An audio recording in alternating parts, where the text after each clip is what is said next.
I made a huge mistake during my bachelor party trip, my fiancée moved on, and I just want her back. Part 1. 5 years ago I walled 28M made a choice that royally fucked up my life. I had a lot going for me.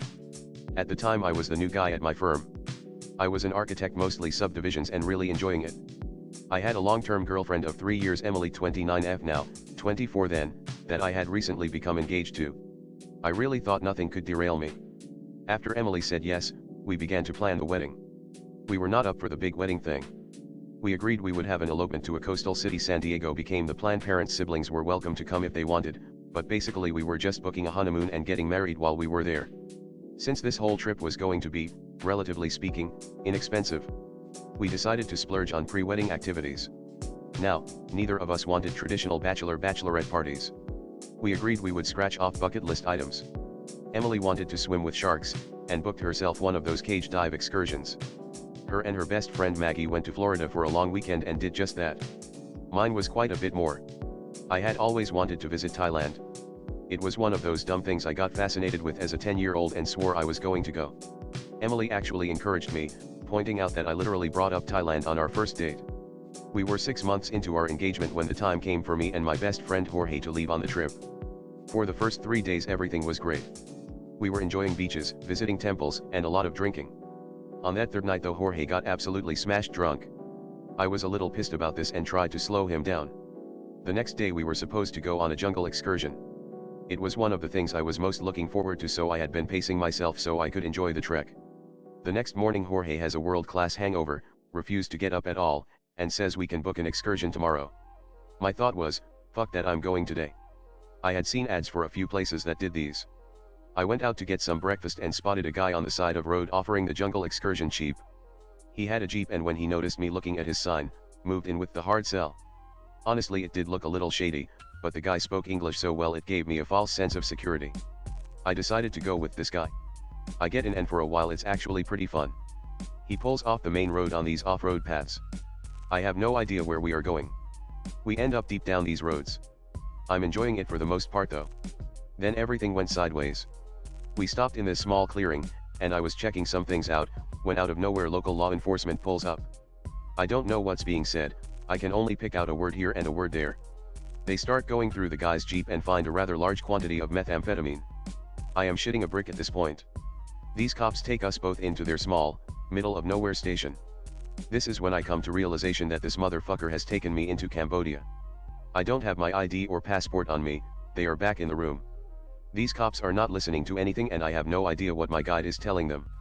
I was freaking out but also thought, it'll be okay, Jorge will realize I'm gone, look into where I am. I'm not going to go into what the next 4.5 years were like, but hell is an easy comparison. I'll just leave it at a Cambodian jail isn't the most hospitable environment. It took 5 months of sitting in that cell before I even saw a judge. The judicial system there is so backlogged, and the few public defenders that exist are basically in the large cities only. During this whole time I was never allowed to contact anyone on the outside. My first time in front the judge, they didn't have an interpreter and it got postponed another 5 months. I finally had that pre-trial hearing, entered a plea, then it was another 14 months before my actual hearing. When I finally had me hearing, the judge was very fair and dismissed my charges on time served, only for the prosecutor to appeal the dismissal. This put me back into custody for another 28 months. This was the most devastating moment of my life, to think I was out and end up still in for that long. During this time, after no one came for me, I realized they all thought I was dead. I had gone missing. Jorge had no idea where I was. I had called back home the morning I was arrested and left messages, but they only knew I was going on a jungle excursion. My parents, my fiancé, I missed them so much.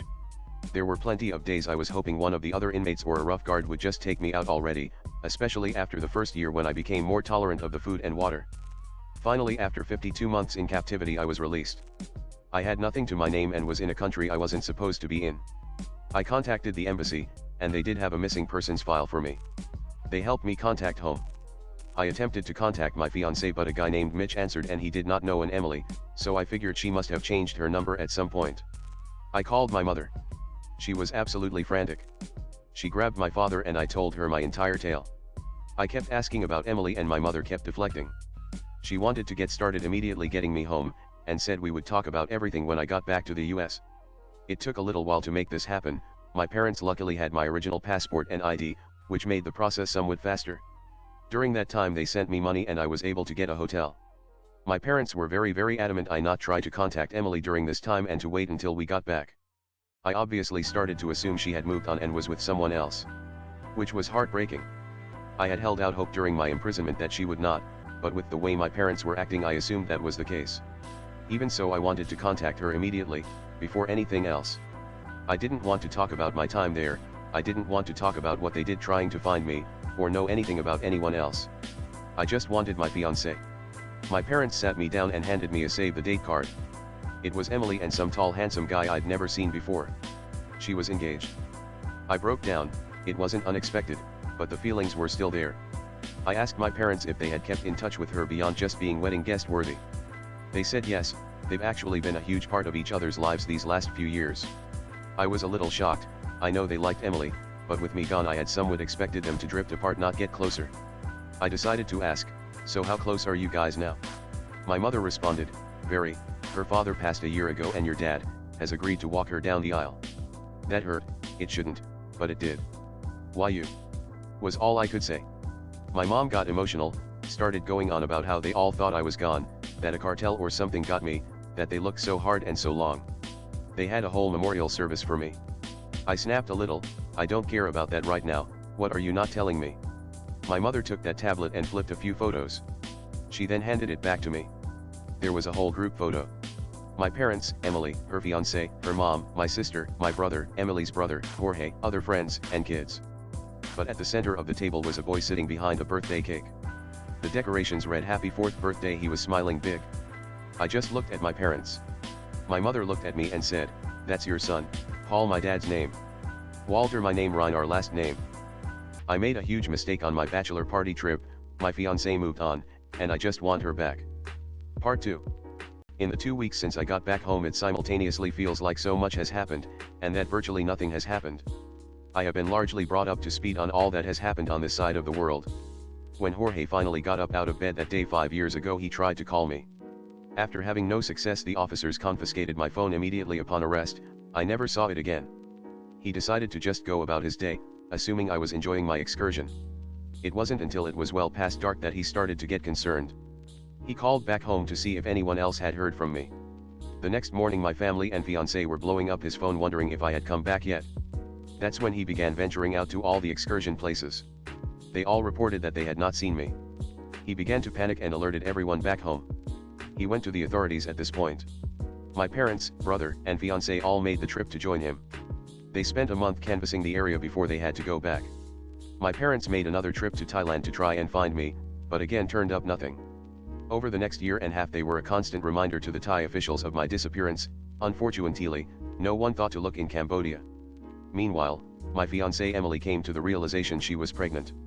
On the day I left for Thailand, she was unknowingly around 10 weeks. I can only imagine how hard it was on her. I'm missing, she's pregnant with my child. I wish I had never gone. My parents told me Emily really leaned on them, and they were happy to help. Over the years they've just grown closer and closer. Her parents were there, and supportive, but they are much older than mine and not in as good of health. My mom ended up taking Emily to a lot of her OB appointments. She was there in the delivery room along with Emily's mom. It was apparently very stressful as Paul was born at just 34 weeks. Luckily he showed no signs of health problems and they just kept him under heightened observation initially. My parents tell me they needed this. The anguish of not knowing what happened to me was very hard, and the birth of their grandson provided a much needed respite from the grief. They keep telling me how sorry they are, but they didn't do anything wrong. I guess it's just guilt now that they know I was out there, and they failed to find me. Jorge has been by to see me. He has apologized far too many times. He's gotten married since the trip, and has 2 kids now. He seems nervous around me, and I guess that's fair. I do hold some resentment towards him. It's not his fault, but the feeling is there anyway. My brother and sister have marched on with life. My brother has kids now, and my sister is married. I missed all of this. I could probably get over all of that, but losing my fiancé and missing out on 4 years with my son, it's been too much. My parents have set me up with a therapist. I went to the first session but have no idea what to talk about. I was wrongfully incarcerated for 5 years, beaten at times, starved at times. Plenty of PTSD. My whole family thought I was dead, so much so they had a memorial service for me 3 years to the day of my disappearance. I was supposed to marry the love of my life, and she is now engaged to someone else. Then to top it all off, I have a 4-year-old son, who has been raised by my replacement since he was 18 months old.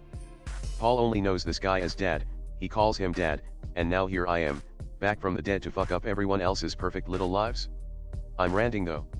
It's just too much to unpack. I still haven't directly spoken to Emily. My father went to her house the day after my return. He sat her and her fiancé Kevin 34M down, told them I had been found. She began to tear up, she thought he was saying my body had been recovered.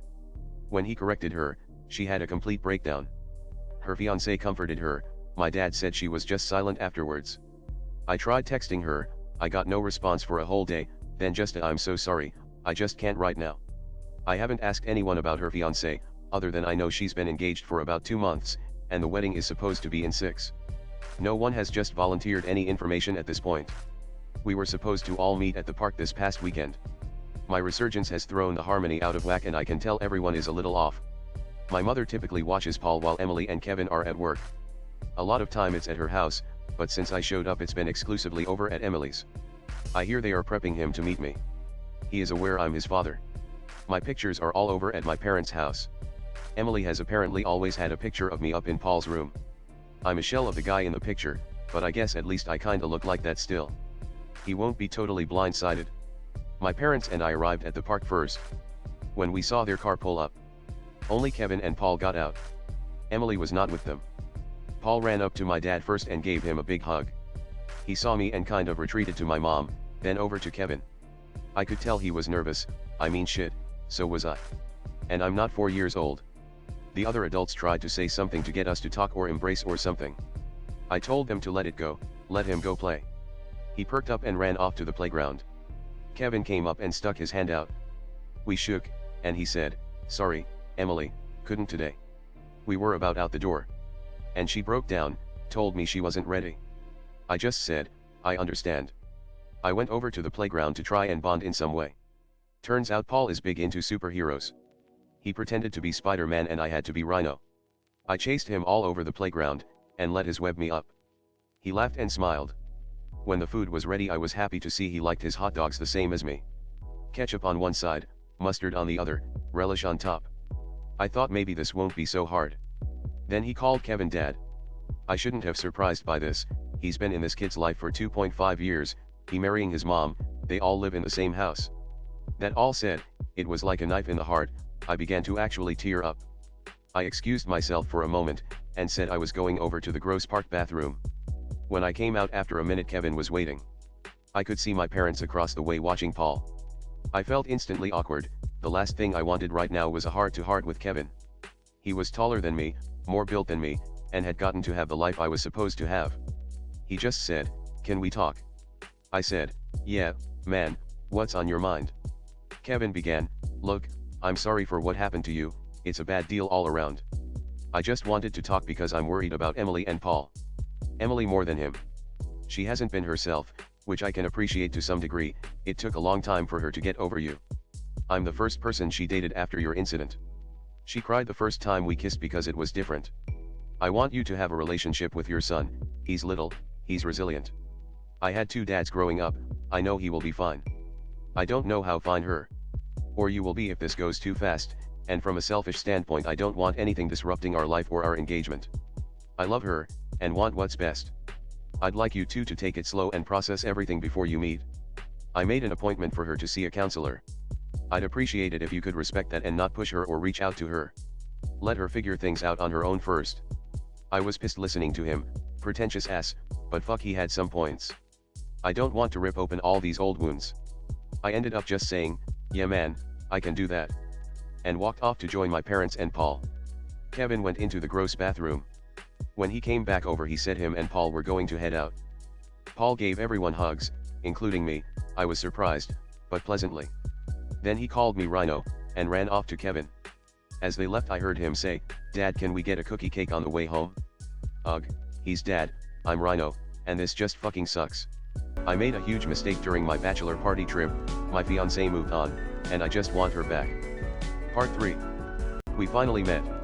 We started by texting a bit, but it felt so impersonal the conversation stayed at a surface level. The deepest we really got was talking about Paul and me briefly divulging what Cambodian prison was like.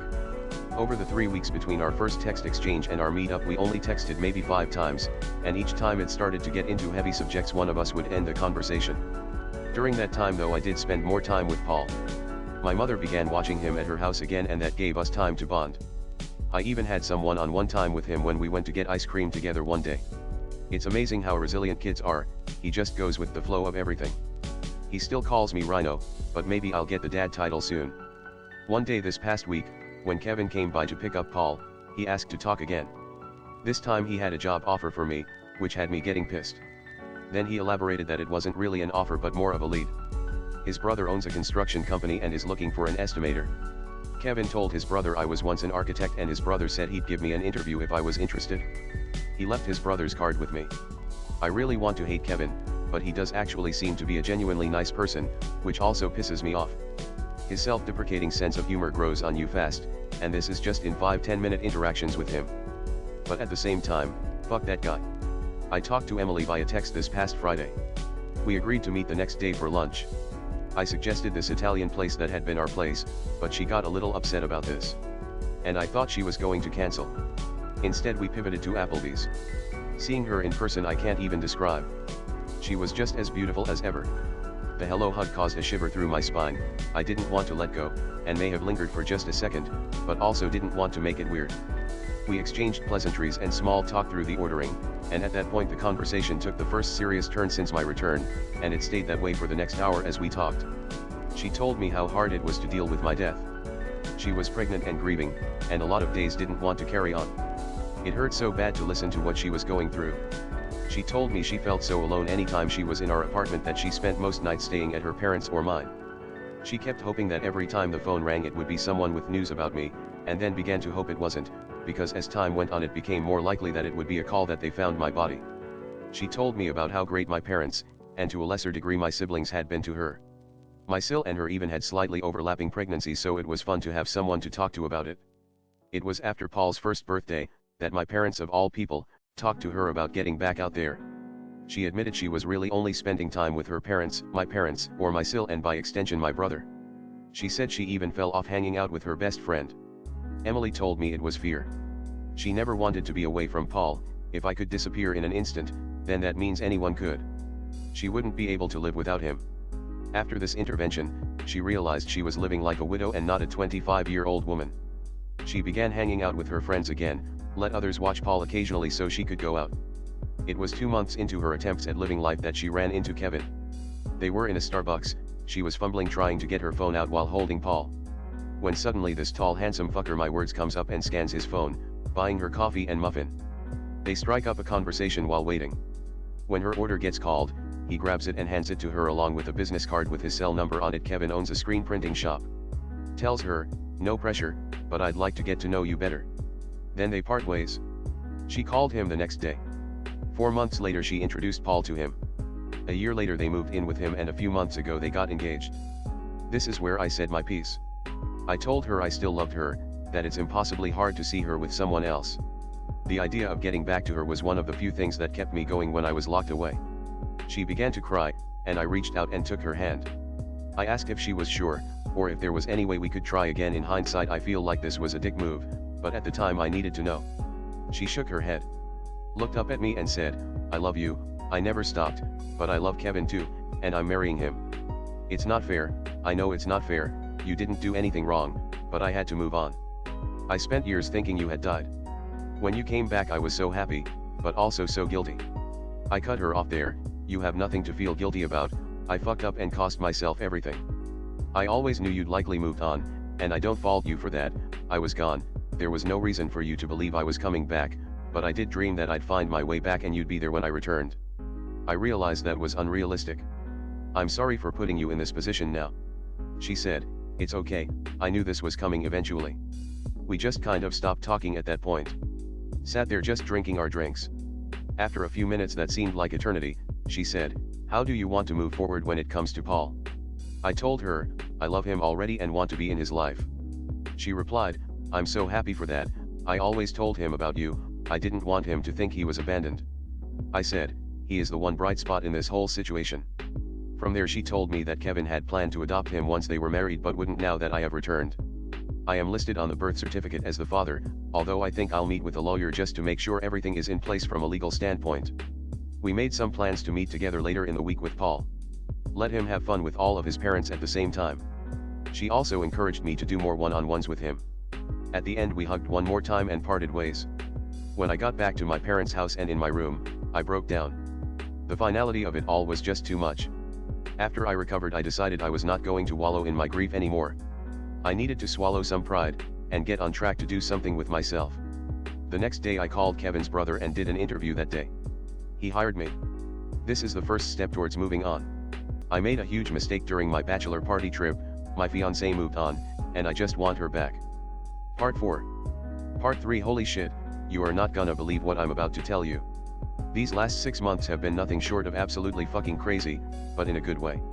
After my first initial face-to-face with Emily, I decided I needed to move on with my life, and I ended up getting hired to be an estimator for Kevin's brother Kyle's 36M construction company.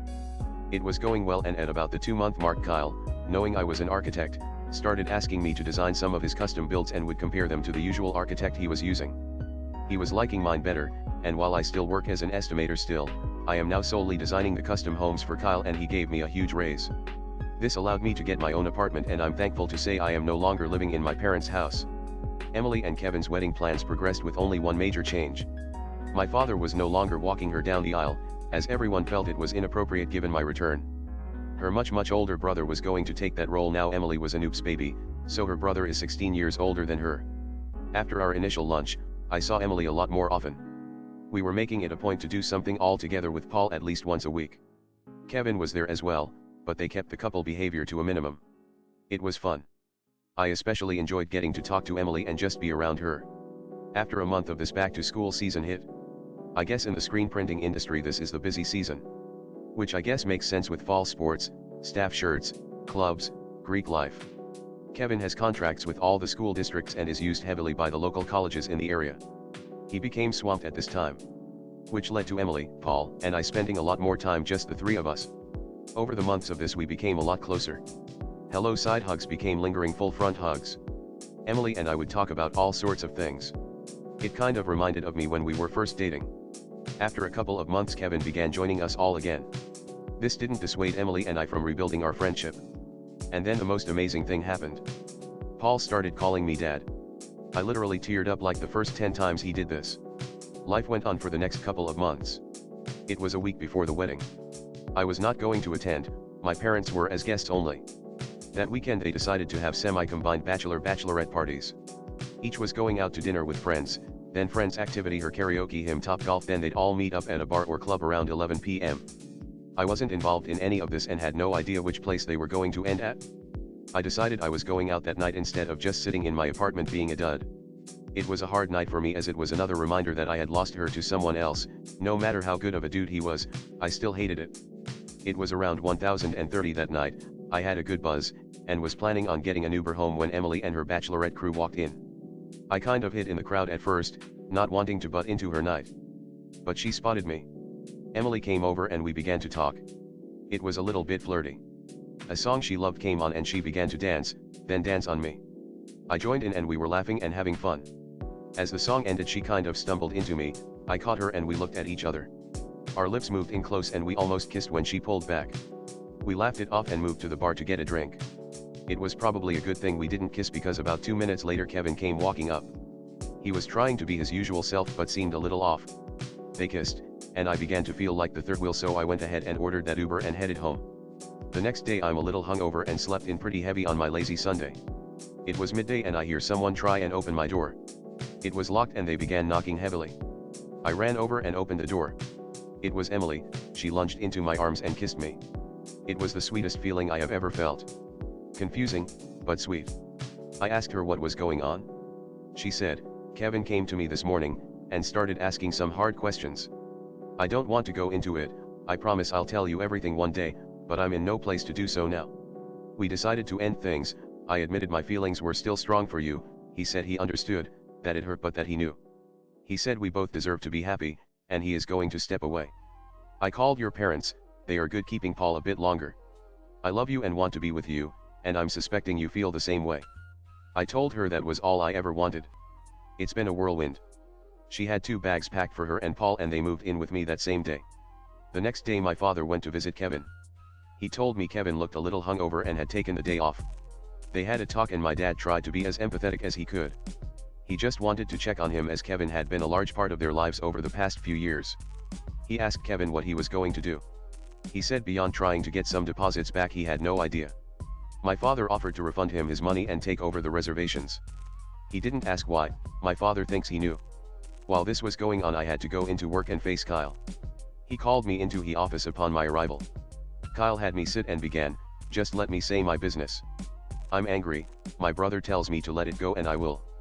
I want to take that anger out on you. But I'm not going to, my brother.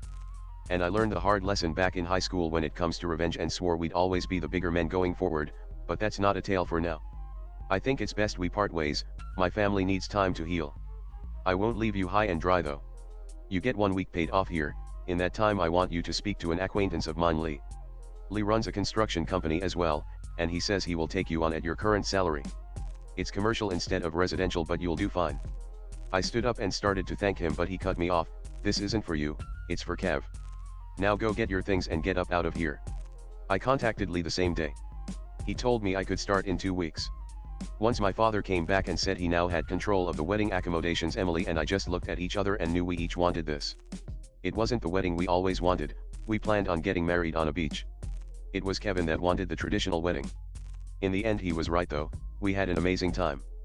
Jorge was my best man. She looked stunning in her dress. Getting me a tux rental on short notice was probably the biggest headache, but that worked out too.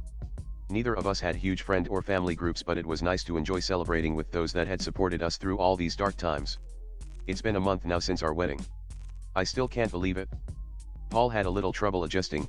He does miss Kevin, but he has seemed happier the last week. To be where I once was and be where I am now, I consider myself beyond lucky.